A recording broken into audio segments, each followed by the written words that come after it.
प्यारे बच्चों, कैसे हैं आप सब। स्वागत है आप सभी का यस के एक्सेलेंस ट्यूटोरियल में। आज हम लोग देखेंगे कक्षा 12 मैथिली शरण गुप्त का मोस्ट इम्पॉर्टेंट जीवन परिचय। यहाँ पे हम लोग संक्षिप्त परिचय देख लेते हैं। उनका जन्म 3 अगस्त सन 1886 ईस्वी में चिरगांव, झांसी जिला, उत्तर प्रदेश में हुआ था।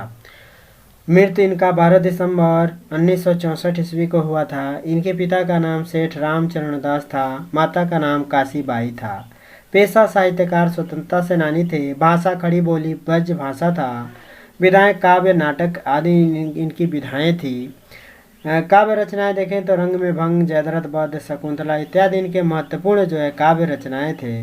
पुरस्कार एवं सम्मान देखा जाए तो पद्मभूषण पुरस्कार से सम्मानित हुए हैं, हिंदुस्तानी अकादमी पुरस्कार से भी सम्मानित हुए हैं और मंगला प्रसाद पारितोषिक सम्मान से भी सम्मानित हुए हैं। इनका जीवन परिचय देखा जाए तो मैथिली शरण गुप्त भारतीय कवि थे जिन्होंने हिंदी साहित्य को गहराई से छूने का प्रयास किया। उनका जन्म सन 1886 ईस्वी में चिरगांव जिला, झांसी में हुआ था।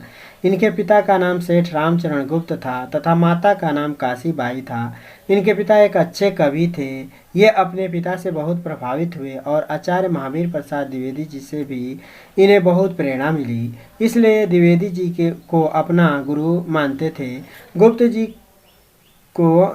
को अंग्रेजी पढ़ने के लिए झांसी भेजा गया, किंतु वहां इनका मन न लगा, अतः घर पर ही इनकी शिक्षा का प्रबंध किया गया, जहां इन्होंने अंग्रेजी, संस्कृत और हिंदी का अध्ययन किया। ये सरल स्वभाव के व्यक्ति थे।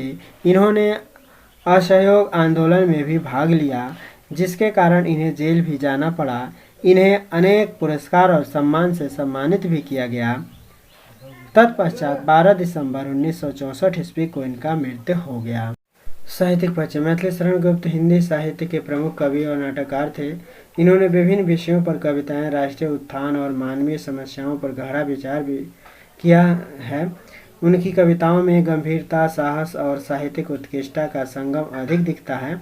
इन्होंने पद्म भूषण और मंगला प्रसाद पारितोषिक सम्मान से सम्मानित किया गया है। मैथिली शरण गुप्त की प्रमुख रचनाएं निम्न हैं। साकेत, इनमें रामायण के चरित्रों का मानवीय दृष्टिकोण से वर्णन किया गया है। जयद्रथ वध, यह महाभारत के प्रसंग पर आधारित काव्य रचना है।